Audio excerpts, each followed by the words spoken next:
I'm Josh Kelly, welterweight, currently 6-0, fighting for the Commonwealth title. Follow Sport Icons. Now, I'm seeing a lot of people have some concerns about Chris Eubank Jr. and Conor Benn from a health and safety perspective, if you like. Some people are saying that Conor Benn is at a real disadvantage because he's moving up almost 2 weight classes. Usually he'd come in at welterweight 147. Now he's going to come in around about the 157 mark or under 157. So he's going to be fighting the bigger guy. On the other side, you've got people saying how Chris Eubank Jr.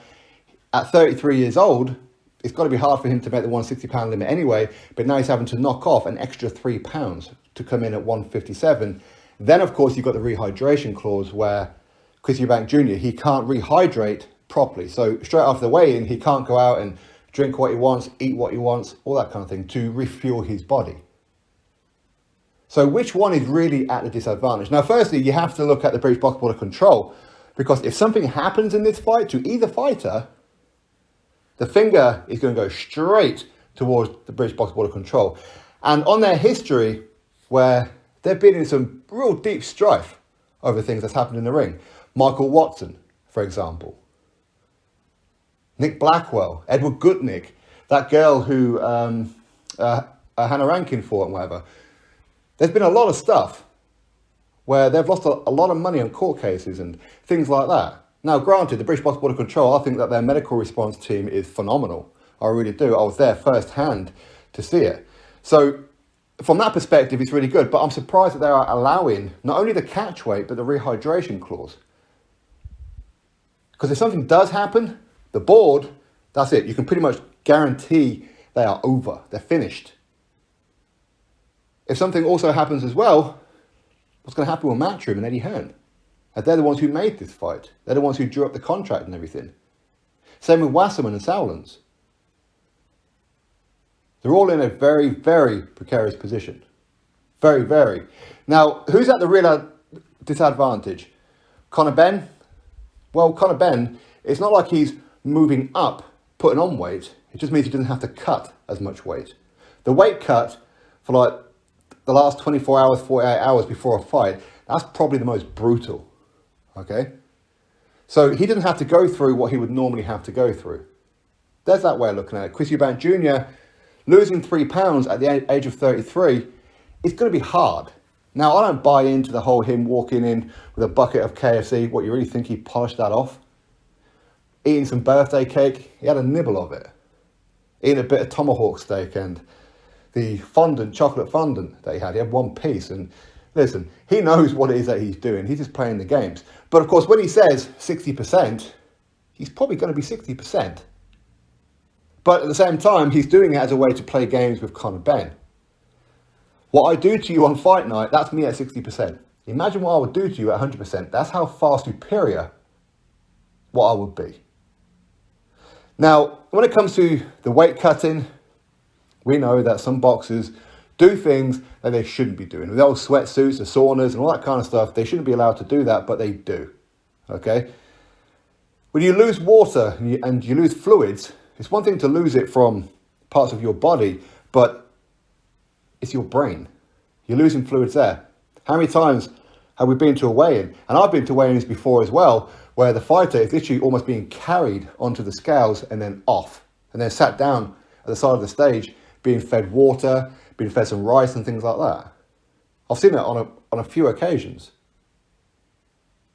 In fact, the last time I saw Chris Eubank Jr. was in Cardiff. This was for the weigh-in at the Liam Williams fight.